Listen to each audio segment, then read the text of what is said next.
আবারও বেলডাঙ্গার এক পরিযায়ী ফেরিওয়ালাকে বিহারে মারধরের ঘটনায় জাতীয় সড়ক ও রেল অবরোধ। স্থানীয় বেলডাঙ্গা বড়ুয়া মোড়ে রাস্তা অবরোধ শুরু হলো। বিহারে এক পরিযায়ী শ্রমিককে মারধর করা হয়েছে বলে অভিযোগ। সেই ঘটনার প্রতিবাদে রাস্তা অবরোধ শুরু হলো বেলডাঙ্গার বড়ুয়া মোড়ে। 12 নম্বর জাতীয় সড়কের ওপর ওই অবরোধ শুরু করলো এলাকাবাসী ও ফিরে আসা পরিযায়ী শ্রমিক ও ফেরিওয়ালাদের। নির্যাতিত হয়েছে। আমি বিহারে আজ 10 থেকে 11 বছর ধরে সেখানে ফেরির কাজ করি। সেখানে আমাদের 40 থেকে 50 জন ফেরিওয়ালা আছে। আমরা একটা ডেরাতে আছি ছাপড়া ডিস্ট্রিক্টে আমনোর থানায়। সেখানে 10 থেকে 11 বছর ধরে আমরা ফেরি করি। সেখানে এখন যে সমালোচনা চলছে, এখন সেই সমালোচনার উদ্দেশ্যে আমরা সব কিছু আইডি প্রুফ সব কিছু পকেটে বেরিয়ে ঝোলা দেবে নিয়ে ঘুরে বেড়াই।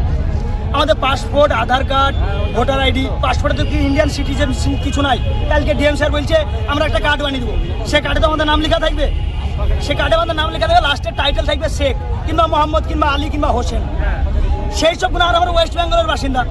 ওয়েস্ট বেঙ্গল আর মুসলিম, বাঙালি মুসলিম দেখলে ওই যে বাংলাদেশ বলে মারছে। আমি পাসপোর্ট দেখাচ্ছি, পাসপোর্ট ছুরি ফেলে দিচ্ছে। আমাদের ওখানে 5-6 জনকে মেরি তাড়ি দিয়েছে। আমরা সেখানে ভয়ে পালিয়ে এসেছি। তাহলে আধার কার্ড দেখি, আধার কার্ড তারা চলে দিতে চাইছে।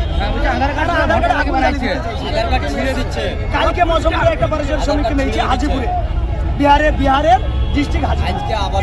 তাহলে এই যে 2 লাখ টাকা মমতা ব্যানার্জি বলছে 2 লক্ষ টাকা দেবো, একটা চাকরি দেবো। সে 2 লক্ষ টাকা কতদিন দিবে, চাকরি কতদিন দিবে? আমার জানতে হারিয়ে বাড়িতে 2 লক্ষ টাকা দিবে চাকরি দিবে। তাহলে আমার যে এইটাই আবেদন আর এইটাই দাবি।